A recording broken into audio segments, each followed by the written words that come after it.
Hey, it's Travis. Too many camp directors run just on gut feel. Our free Resilient Camp Blueprint Diagnostic is your dashboard for resilience. Take it today at camp.mba/Travis. Again, that's camp.mba/Travis. This is CampHacker. Come find our show notes and our blog for camp directors and leaders at camphacker.tv.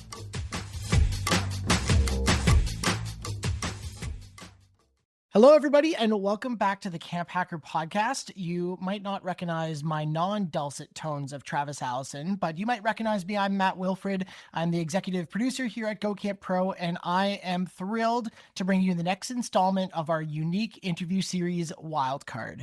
If you listened to Travis's episode with Chris Dupin, you know the deal. But if you're new here, buckle up. This segment is a little bit of a departure from the usual CampHacker format. It's part in-depth interview, part existential game show. And the whole concept is inspired by the brilliant NPR show Wildcard with Rachel Martin. If you haven't checked it out, you definitely need to. It is one of the best interview shows ever, and it is where cards control the conversation. Travis and I worked to adapt that format, designing a little list of questions of our own with amazing leaders and professionals that make up the summer camp world to help you get to know them a little bit better and get inspired by some of the great work and insights that they have. So for the next half hour or so, we're going to be talking about more than just session numbers and staffing challenges and the big existential dread we have about the camp industry. We're going to be exploring some memories and some insights and beliefs that have truly shaped our guest. And in a moment, I will let you know if you're watching, you know who the guest is. But first, just a quick note on the questions. Since we know that you, our listeners, are invested in the camp world, we've got some camp-specific questions in there to make sure that we tie all of this back to the industry that we know and love and care about. But for now, I'm just a little bit excited to get started. So let's welcome today's guest and see what questions they draw. I am thrilled to welcome Chris Hudson. Him. Chris is a consultant, speaker, and youth development specialist who helps camps and organizations build inclusive, accountable cultures. With more than 30 years in camping and social work, Chris brings both the heart and the strategy to his work on leadership, behavior, and belonging. As you might know, he co-founded Camp Highlight, a sleepaway camp for children of LGBTQ plus families, and he is the co-host of this very podcast. If you don't know Chris by now, you need to know Chris by now, and you will get to know Chris a little bit better through this. Through his company, Planet Chris Consulting, Chris partners with camps, schools, and nonprofits across North America to translate the values of empathy and equity into daily practice. It is not untrue or unfair to say that Chris is one of my favorite camp people. Chris has taught me countless lessons on allyship, showing up for yourself, showing up for others, and in every conference session or conversation that Chris and I have, I inevitably laugh and cry and learn something all in the same moment. So Chris, thank you for being here and giving this a try. Welcome. That intro was fantastic. Thank you so much, Matt. Wow. Okay. So we're done now, right? That was it? That's it. Okay.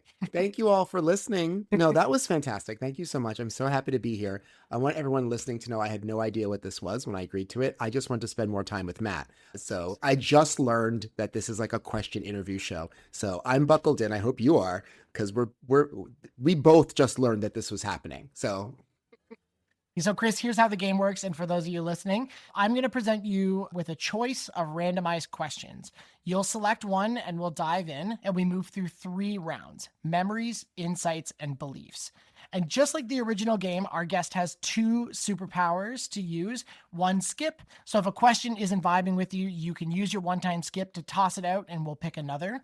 And you get 1 flip. So once per game, you can call flip, and I will answer the question first before you. It's only fair to have that option. Now, in Wildcard, Chris, the original format is there's 3 cards that the host holds up, and it flips 1, 2, or 3. But Chris, since we're friends, and I know that you and I like to geek out about a good board game and a tabletop role-playing game, we're tweaking the format a little bit, and I've asked you to bring your 20-sided dice or your D20. We're holding ours up here, but Chris is going to be rolling for his questions. So Chris, you'll roll the dice, and based on the result, I'm going to pick a question that matches it to ask you. Okay. Can't wait to see what happens next. Okay. Perfect. Well, let's not waste any time and let's get started. Chris, please roll your D20 and let me know what number comes up. Love it. 19. What's a moment when a stranger made you feel loved? Oh my gosh. One moment when a stranger made me feel loved. Honestly, this happened a couple of weeks ago. I was coming out of a building. I just finished an errand and I was trying to figure out what to do next. Now, I got locked. Sometimes I get locked and I can't like push through and make a decision. And sometimes it leads to panic attacks. It hasn't in a very long time. It was when I was younger. So I'm staying in the building because I calculate. I'm like calculating. Like if I do this, what does my day look like? If I do this, what does my day look like? And this random dude just walking past, he just walked past me, said, "It's not that serious." And it snapped me out of it. And I said, "Thank you." And he just kept walking. That was our interaction. And I was like, it takes a village. That the community of that really struck me. But he just saw me think, he's like, "It's not that serious," and kept walking. He didn't even stop. Wow. I love that. It was really cool. Oh, that's brilliant. And it's just so nice to have your like humanity recognized in that moment. And people don't talk about those stories in the everyday malaise and bad news of our world, but that's so But also brilliant. like helping each other. We don't like just to reach out to someone like a stranger and be like, "Hey, I see you. I see this is a problem. Hey, don't worry about it so much." We don't want to interact with each other anymore, especially in big cities like New York City. But we all live here together. Let's live here together, you know? Yeah. Okay, well, that's gonna make my errands this afternoon a little more intentional. That's great. Yes. Yeah. Okay. Okay, it's as simple All right. as that, Chris. That's the start. Let's roll away. So I just roll again? Yep. 17, only high numbers. This die work. 17. Very, very good. Let's go back a little bit further. Mhm. Where would you go when you needed to escape as a teenager? As a teenager, 2 places. One, my friend's basement where we played Dungeons and Dragons nonstop through high school. 2, underneath the couch in our living room. Now, let me explain. This is going to sound wild. I love small enclosed spaces. If I could sleep in a coffin, that would be ideal. I know it sounds wild, but like underneath the couch, like from when I was little, I would just slide under there and I would just sort of like think and calm down. I wasn't hiding. It was just, I just like to sleep under the couch. And so like that happened up until my teenage years, until I could no longer fit under the couch. I would just sleep behind it. So yeah, the D&D basement and underneath the couch in our living room. I haven't thought about that in a while, but yeah. I'm the opposite. Like people don't want to go into an MRI because they're like, "Oh, it's too close." I'm like, "Leave me in here for an hour. Cocoon, Fire up please. fire up those magnets." They're like, "It's really loud." I'm like, "I don't care. Let's go." I don't know what it is, but I like laying still and not moving. Yeah, I get that. I find that calming. I find it calming. I'm claustrophilic. I'm not claustrophobic. I'm claustrophilic. Chris, I want to go back to the D&D table for a second. Yes. So for those, you and I are Dungeons and Dragons players. We Yes. talk about it all the time. When I wasn't, I'm a recent Dungeons and Dragons player. I didn't play Welcome. it for my childhood, and now I'm like totally in. But what about, the question was, where did you go when you needed to escape as a teenager? What made D&D that escape for you? Oh, Lord. First of all, listen, this is only half an hour, right? Because I can talk about D&D. I can do a whole TED Talk. D&D saved my life. D&D taught me how to read. It taught me how to perform. It taught me how to do what I'm doing right now, which is speak, right? I started playing D&D when I was 7 or 8. And back then, first edition Dungeons and Dragons was written for adults, by adults. So it was me and a dictionary trying to figure it out in 3rd grade. And I did. And I stuck with it. And I can't believe I'm still playing this game all these years later. It was a refuge for me. Also, the thing about growing up queer, and a friend asked me this, he's like, "Chris, how come there's so many gay people doing acting and entertainment?" I said, "You don't understand what it's like to have to pretend to be somebody else every minute of the day. And it's a version of yourself that you don't like. Imagine pretending to be someone you don't like every moment of the day. In D&D, you get to be a hero. You get to be more, and it's your choice. And I think that's what was really, I think that's really what drew me. It was, even to this day, those memories are so clear and so wonderful. That was over 30 years ago, but I can remember it like it was yesterday. Yeah. Okay, so we've laughed and we've cried. We've checked those two things off my list. That's brilliant. Thank you for sharing that, Chris. Sure. Okay, so we're in the third question of memories. We're going to move to the camp context. So I've got some camp ones based on what you roll here. I rolled a 7. 7. Lucky 7, maybe. Okay. So Chris, you've got a pretty long history in the camp world. Who is a camp person that modeled the kind of leadership you now strive to embody? I can't say it's any one person. I know you'd love for me to say like a single person, but I've really borrowed from a lot of, honestly, when I was younger and even still, the template for what I'm doing at camp, it's 1 part Mary Poppins and it's 1 part Willy Wonka, right? That's really what influenced me with the kids. It's like you keep it fun, you protect them, but also they appreciate that slight edge of like, are you an insane person? Are we safe? Like it draws them in, sort of like the risk. Of course, there's no risk. I've taken care of all of that. But the perception of like, oh God, I've never met anyone like this before. It was really important to me working with children to make a space where not only they were safe, but they were special. And listen, we all have these camp stories. I got into this because I didn't have an adult like me in my life back then. So I was like, I'm going to be that adult. And I was that kid for smaller kids.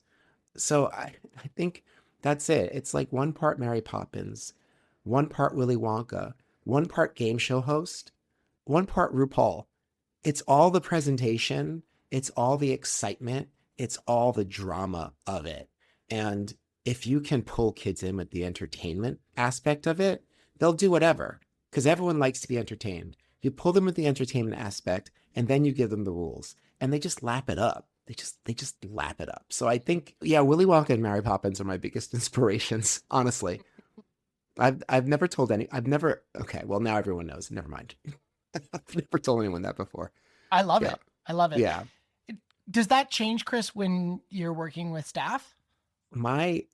So working with staff has changed. Like when we started Camp Highlight 15 years ago, me and my friend Jackie Gambardella, hi Jackie if you're listening, we didn't know what we were doing. Like we were superstar camp counselors, but actually working with staff was different. And we always reminisce like how far we've come. We didn't know how to supervise staff. It's similar. It's similar, but like, look, I'll tell you something. These are my guiding principles. Okay.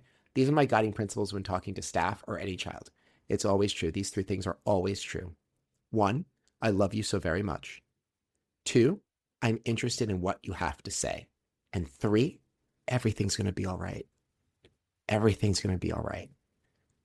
Bringing that energy to every conversation is very calming to people and they feel drawn in. And you know what? I'll be honest, sometimes I'm not very interested in what they have to say. But when you lean into that, people can really feel it. So maybe it was more Mary Poppins than Willy Wonka with them. But for staff, I thought it was really important, just like the kids, though, to belong. You want them to belong and feel like they're part of something greater. Actually, my inspiration for staff was probably Professor X of the X-Men. Make them feel like they're part of something special, exclusive, and elite, right? And they are, and they're all best friends. So we're doing something right. That's brilliant. Thank you. Mm-hmm. So Chris, we're going to take a quick pause from the game and talk a little bit more about your consulting work. Tell me about Planet Chris Consulting and tell me what you've been up to in these times supporting camps in a very weird, let's call it, weird's not the right word, It is not the right word. No. I mean, you're trying to be politic, but I would say horrific. I would say horrific. That's Yeah. fine. Yeah. I fell into training by accident. I'm a social worker. I was working at a law clinic many years ago. And they were building a whole new training program around LGBTQ issues. And they're like, you're gay. Would you want to do it? I'm like, all right, here we go. So, it was many meetings of like building this training program. And we did it for like a year. And I had to constantly get up in front of people and try it and try it. After a while, because this would shock anyone to hear, but I used to be really terrified about speaking in front of people to the point where I would like cry, right? Cry up there. Like I was just so overwhelmed. I can't believe that's still the thing. But anyway, after all, it just honestly, Matt, it kind of rolled slowly. Like someone asked me to train their staff. I don't remember who, where, but then the phone started ringing, right? Then everyone wanted me to train their staff. And I was just kind of doing it on the side until finally I was like, I think I can do this. The work is really important to me. What I'm doing at Planet Chris Consulting, what I'm trying to do is I'm trying to partner with youth development organizations. So to make them more welcoming to their staff, the families, and the campers that they serve. I often say that camp is a necessity because it's a third space, right? It's not home. It's not school. It's another place where education takes place. Right. And if education is taking place, everyone needs to have access to that, right? All kids, regardless of their race, regardless of their ability, regardless of their gender or sexuality, they must have access to it. I'm really passionate about working with organizations who feel that call and want to future-proof, right? They want to be ready for the next generation. And some of that is just rethinking all the old tropes of camping. Listen, I've said this on this very podcast. Camping is a very racist endeavor. It started as a very racist endeavor. If that offends you listening, please learn the history of the industry you're in. And it wasn't that long ago. It was two generations back that camps were for all white boys. That's it. I often say I'm trying to pull camping into the 20th century. And so that's it. That's what I'm doing. I'm partnering with camps to do that. Also, staff training. I love doing staff training around issues of diversity, inclusion, leadership, behavior management. Like I'm good at those things. And I want to pass on to other people like 30 years of experience that I have doing it. So that's really what I'm doing in Planet Chris Consulting. In these times, the reference that even like in these times, I gotta say, and I'll be really honest with you, it's been a little disappointing because the phone hasn't been ringing as much. And I think some camps have legitimate reasons why they're not in this moment reaching out to me. If they're publicly funded or have federal dollars, they can't be seen to hire someone to come talk about diversity, equity, and inclusion. If you're American, those three words are now actually banned on government documents, also, along with woman and black, which love that. Also justice. Anyway, I've been a little disappointed because I feel like this is the moment where we as an industry need to push forward. Yeah. We actually need to do the work because if we care about the children, if we love them so very much, and if we're interested in what they have to say, and if everything's really, really going to be all right, then we have to attend to these issues.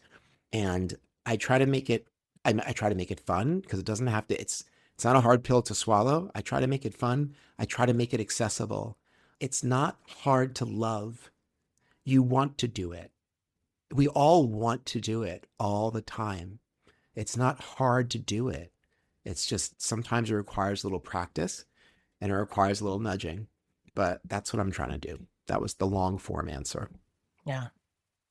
Well, thank you for the work that you're doing, Chris, to make camps a better place. It's important. Everybody should get on the phone and call Chris. Should. Yeah. Everyone should. Honestly, I agree. Everyone should get on the phone and call me because you need help. You need help. You can't do it on your own. It's the foundations of your camp that have to be looked at. And that is going to be really emotional work. But lucky for you, I'm a social worker and a therapist, and we will step through it together. Yeah, I will share personally, Chris, that like on my journey of understanding inclusion at camp, you have been one of the foundational people. And I still carry a business card in my wallet from that first session where we met at. And it was foundational for me to understand the work that we have to do in our spaces more inclusive. And it's incredibly hard to make our spaces and ourselves to take out the internal racism that we have and the structures that we've benefited from. And I think you're totally right that the person who's going to walk this path with you, because it's a hard path. It needs someone who understands it, and your combination of the social work side and knowing the industry and the ins and outs of the stresses of being a camp director, I think you're the person that we should be calling. So thank you. Thank you. No, thank you so much. That's very lovely. I remember meeting you very clearly.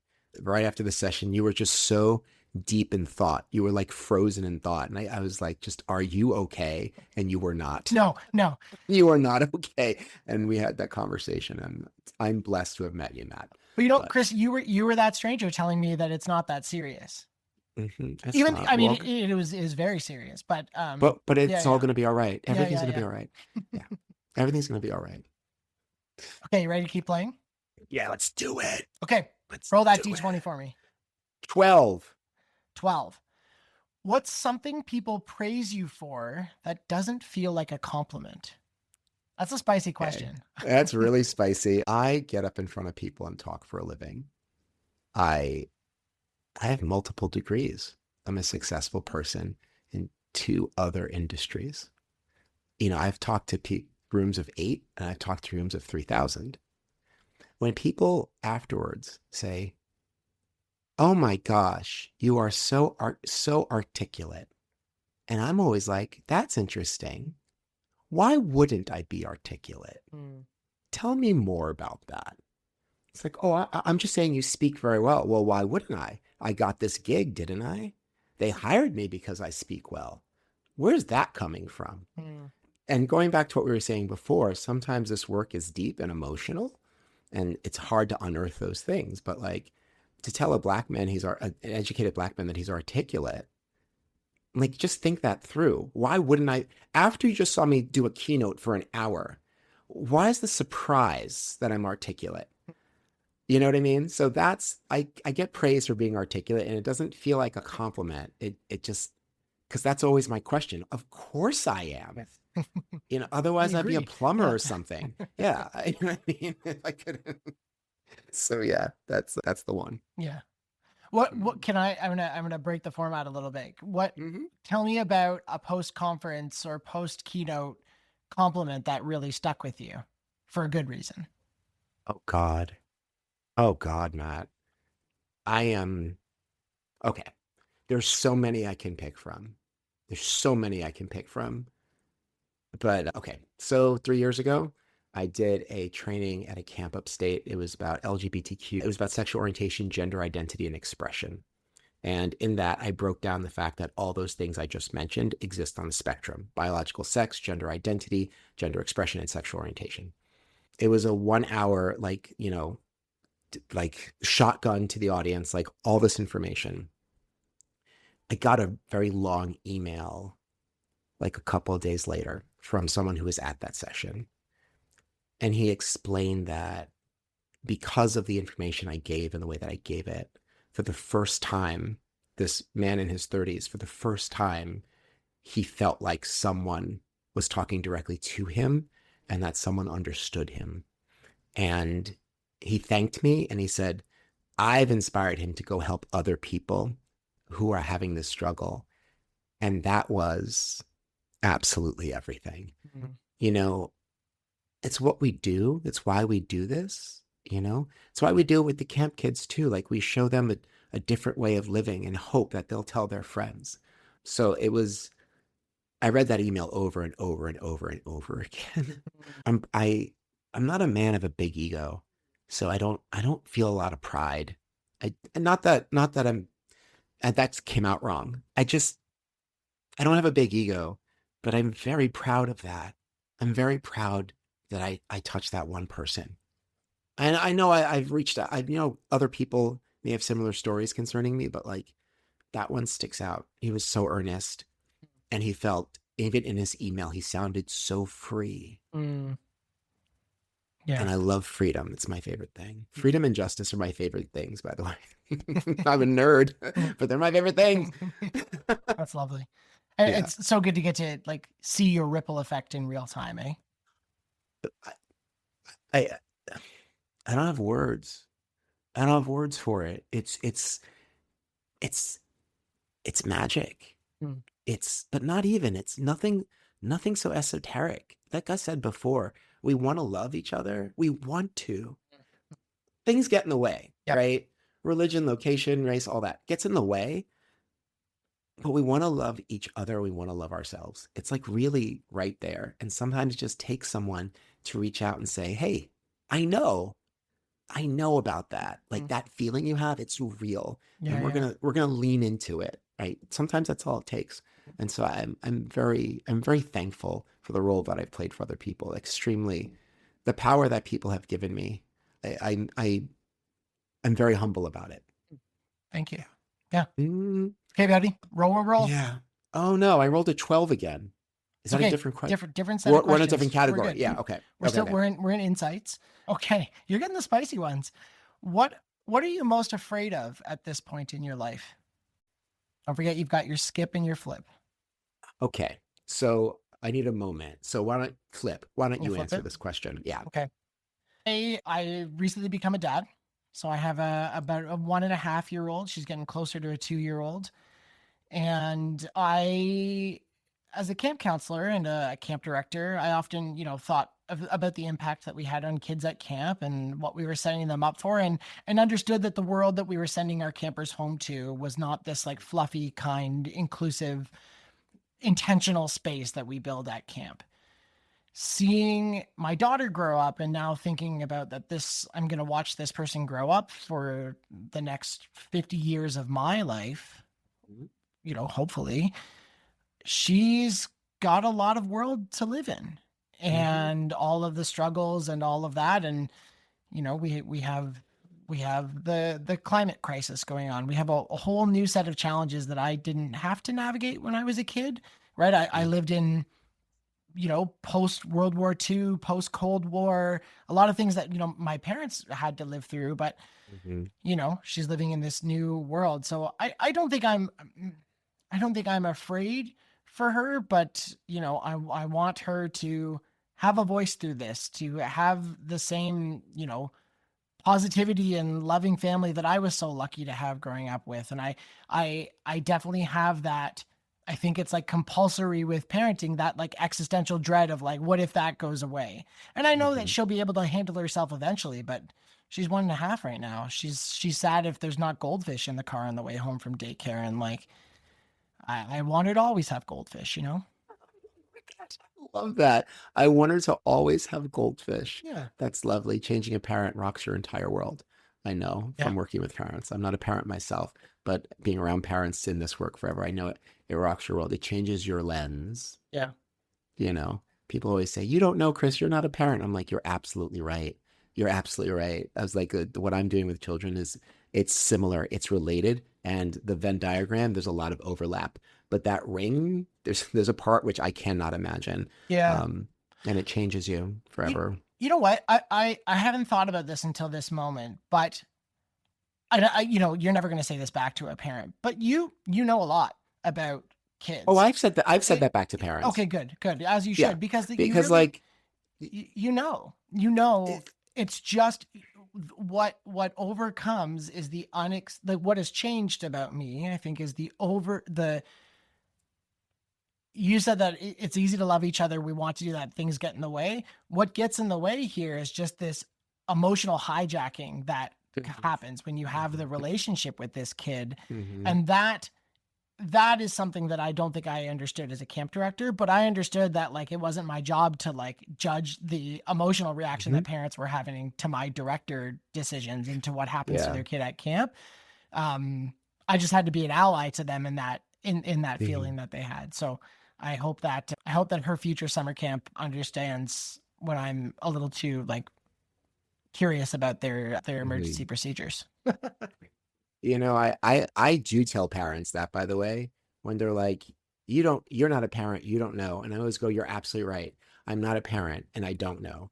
but you're struggling with this one 12-year-old. Yeah. I have met over 1,000 12-year-olds in several different contexts and worked them through some really tough times. So we can either pretend like you know more than me and there's nothing you can learn, or we can join forces. And it's so ridiculous because no one asks their oncologist if they've had cancer, right? No one asks their dentist if they have cavities, right? They're here to help you. They have specialized knowledge. And you're right, I do know a lot of stuff, but I will allow. There's a lot of stuff I don't know. And there's a lot of stuff I do not have to put up with, like being woken up in the middle of the night. I don't know how you do it, Matt. I don't know how you do it. Like that nighttime feeding, like that. Oh God, I would be like, I'm sleeping. I can't. We just have a little hamster water bottle that we use. It works quite well. I think now I have to answer the same question. It's very similar to what you said. I have worked with so many kids over the past 31 years. And even before I did it professionally, I was the cousin who during the summer, all my aunts and uncles would drop all the other cousins over at our house because they knew I would take them to the park and take them this and do all this other stuff with them. I was doing a free camp when I was like 15. I've been doing this for a really, really long time. And I've been so blessed to watch some of my kids grow up and become adults. So my fear is really generalized, but I'm afraid for them. I mean, for their safety, for their well-being, it's very diffuse. But I'll tell you, I don't fear the future because I've done my part. I've raised a lot of children and I've given them a lot of tools. And it's incredible how some of them are showing up now. I get text messages from some of them in this moment and they're like, Chris, everything sucks, but I know exactly what to do now. And thank you. And they're out there either protesting or starting things. And I couldn't be more proud. So I don't fear the future. It's just a diffuse fear for their well-being. Yeah. Yeah. Yeah, you care about them. So much. So much. Cool. Yeah. Thank you. Okay, so we're on our camp question of insights now. I rolled a 4. A 4. Ooh. Oh God, what is going on? Are all these questions? I haven't heard it yet, but I can tell by your face. Okay, let's go. I'm ready. What have you learned to take less seriously so that at camp you can focus on safety and belonging? Behavior. And I think I had to do that really early on. And also it's like, because I went to school for psychology and social work, like I just have a lens. But it's interesting, whenever we have teachers come to be camp counselors, they have to be completely re-educated because it's very important to them that the kids walk in a line, that the kids are quiet when they're talking and all these other things. And they come to camp and we slowly teach them how ableist that is, right? Some kids are able to do and some kids are not able to do. Does that mean they should not have this experience? And at the end of the day, what does it matter if some kid's picking at the grass while you're explaining dodgeball? That's how they process, right? Calm down. You know what I mean? I don't even mind if kids are having like a little conversation while I'm giving instruction. If it's not about safety, it's fine. The other kids are going to fill them in. Like, I take the little, I don't pay attention to the little stuff at all. Honestly, the little stuff doesn't bother me unless it's disrespectful. We have like 3 rules at Camp Highlight and that's it. That's what the kids always say. It's the camp with no rules. I was like, well, we have 3, and it's like no bullying, no physical touching, and no sex or drugs. Those are our 3 rules. Those are the only 3 things that can get you banned from Camp Highlight. Everything else, it's all going to be okay, right? It's all going to be okay. The kids are on a straight line. I guarantee you, I bet you $1 million, they still make it to the dining hall. Yeah. Yeah. So yeah. It's not that serious. That's a good question. That's a really great question. I mean, that's a great question for everyone to ponder. What could you take less seriously? What do you take so serious? What are you focusing your attention on now?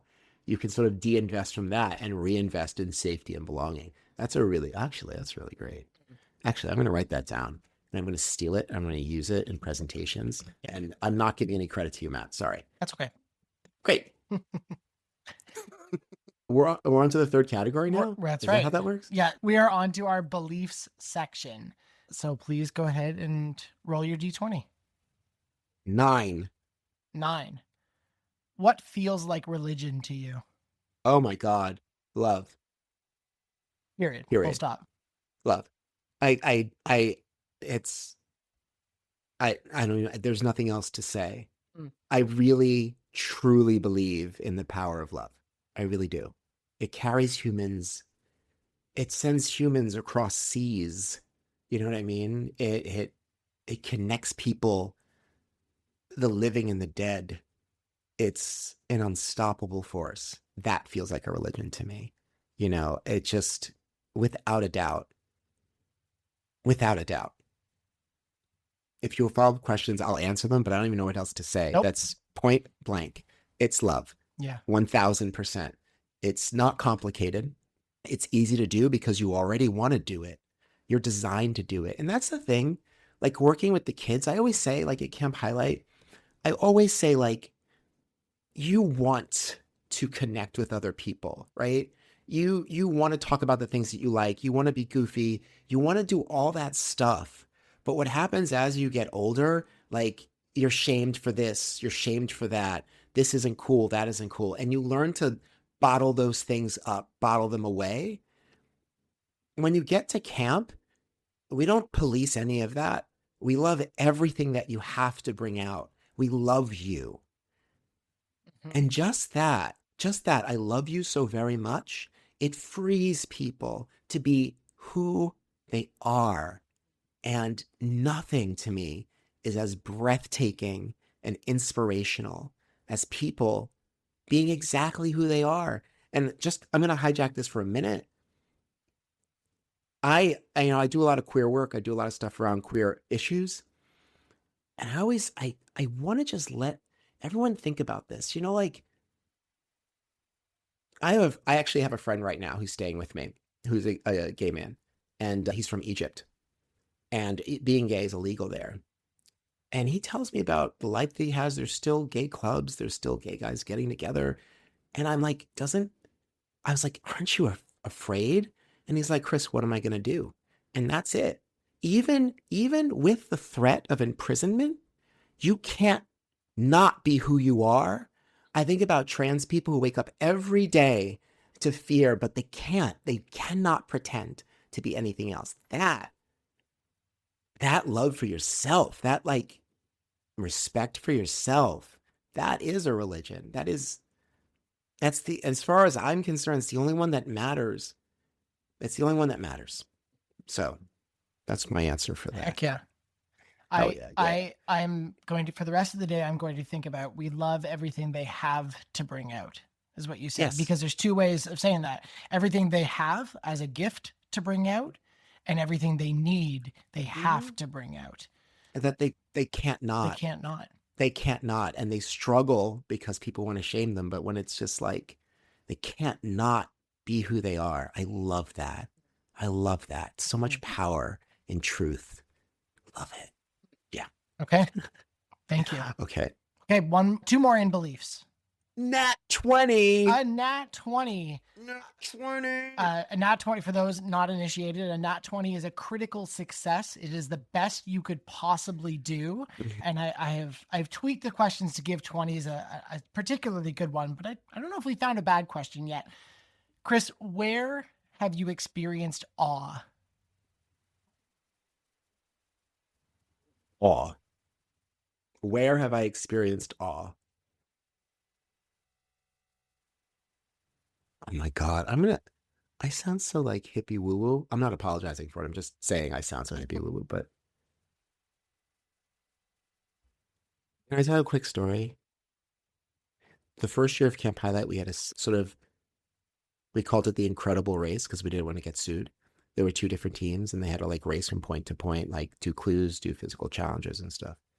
And I was waiting in the cabin, like that led them to the director's cabin. And I was waiting there to declare who's the winner.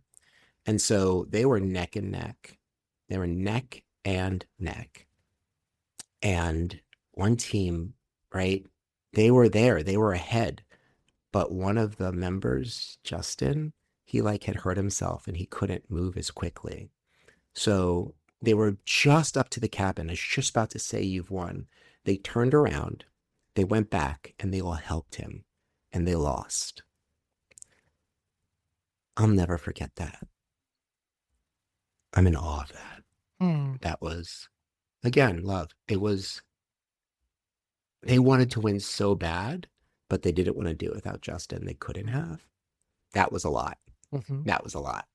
I'm getting emotional thinking about it. It was just so powerful because it's children telling you, like showing you how it could be, right? How it could be. Like they knew what was important. Yep. They knew what was serious and they knew what wasn't, right? They wanted to win that game so bad, but it didn't matter as much if they all couldn't do it together. I love that. I freaking love that. So I was in awe. I was beside myself for the rest of the night. I couldn't. It was crazy. Pretty perfect. Thank you. Mm-hmm.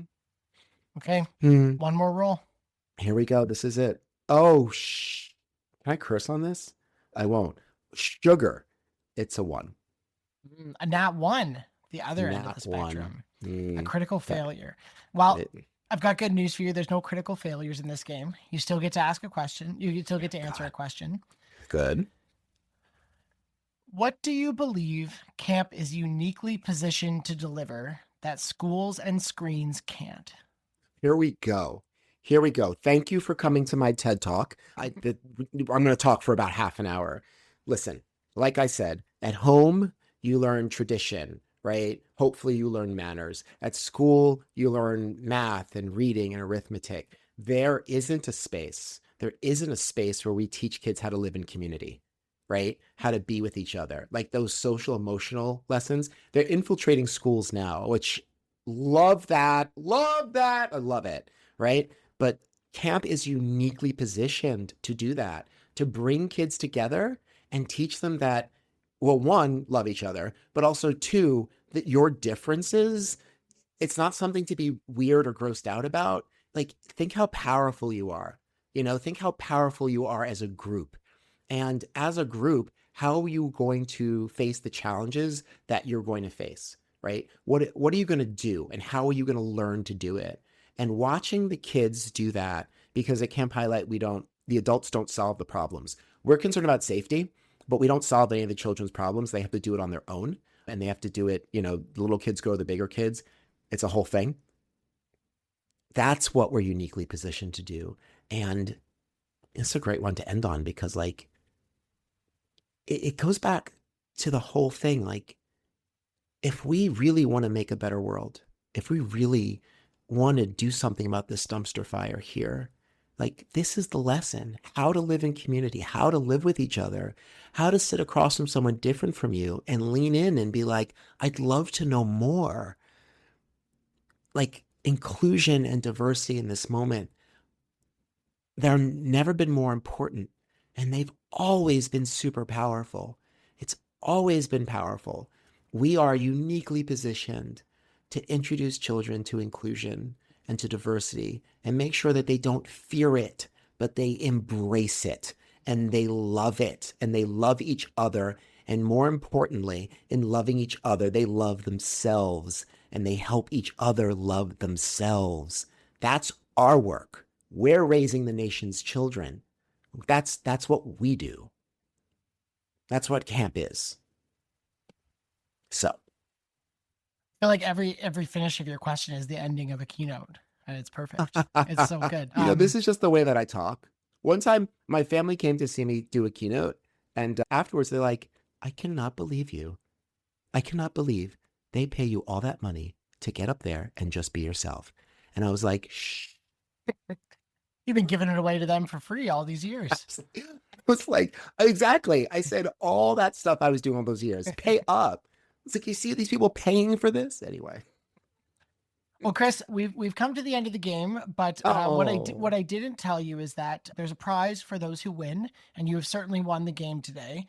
Yay! And that prize is just as in they end wildcard with, we are going to go on a trip in your memory time machine. So this is Okay. going back to a single moment in your camp career, either as a kid, a counselor, a director, or even in your consultant times. You get to go back. You can't change anything. You can't fix a mistake, but just to stand there and feel that moment again. So what moment would you choose? So simple. This isn't going to make a lot of sense. Maybe it did more in context. I worked at a camp where at the end of the week, we would go to Hershey Park in Pennsylvania, which is an amusement park. Well, it's a commercial, thinly veiled as an amusement park, but let me not get sidetracked. You know that ride where like it's like these like seats on chains and it goes up in the air and it spins around and you're sitting in the seat and you're like, whoa, whoa. Yeah. You know that? Yeah. So every year we would go up and we try to hold hands. Like we try to like go as a hold hands with the guy running would be like, stop. But there was this one particular year that we all went on at my whole cabin and we all managed to connect. And I wept. I don't even know why in the moment. I know why now, but like, it's just it was the visual of them reaching for each other.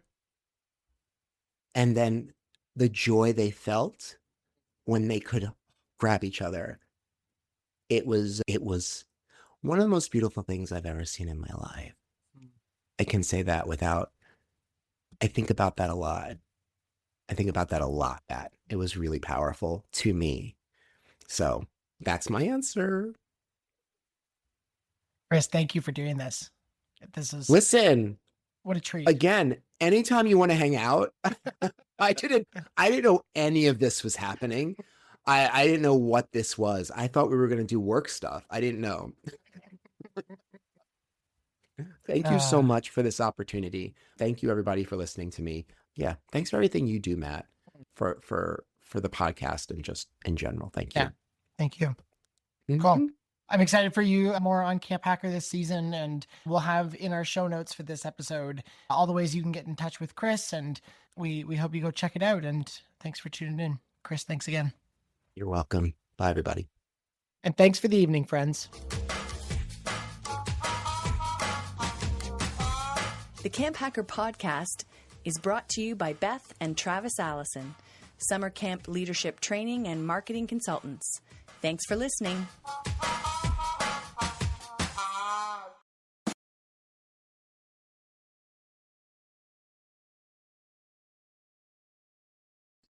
Hey, it's Travis. Camp directors often tell me they're just too tired to take on anything new. That's exactly why my free Resilient Camp Blueprint Diagnostic exists. It doesn't add work, it shows you progress. Quick, free, repeatable, you'll know if your systems are paying off without the guesswork. Try it today at camp.mba/Travis. That's camp.mba/Travis.